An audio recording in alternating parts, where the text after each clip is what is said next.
Jack and the Beanstalk. Once upon a time there lived a poor widow who had a son named Jack. One day Jack took their cow to the fair to sell it.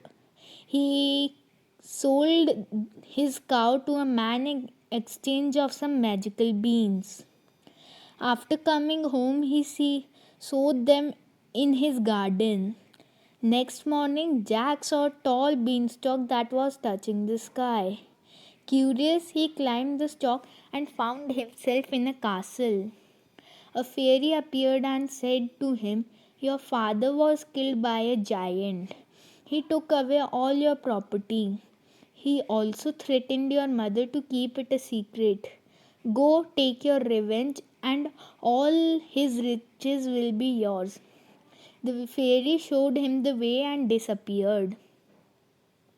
Jack reached the giant's mansion. He saw a woman and asked her for some food and shelter. Jack requested the lady to hide him in the oven.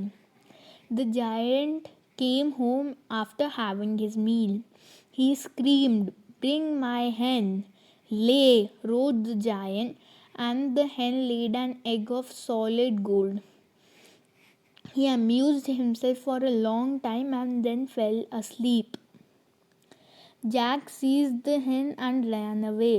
He returned home safely and showed it to his mother. "Lay," he said, and the hen laid as many gold eggs as he desired. They soon became quite rich. After a few months, Jack climbed up again. Reaching the mansion, he requested the giant's wife for food and lodging. When the giant entered, his wife hid the boy in an old lumber closet.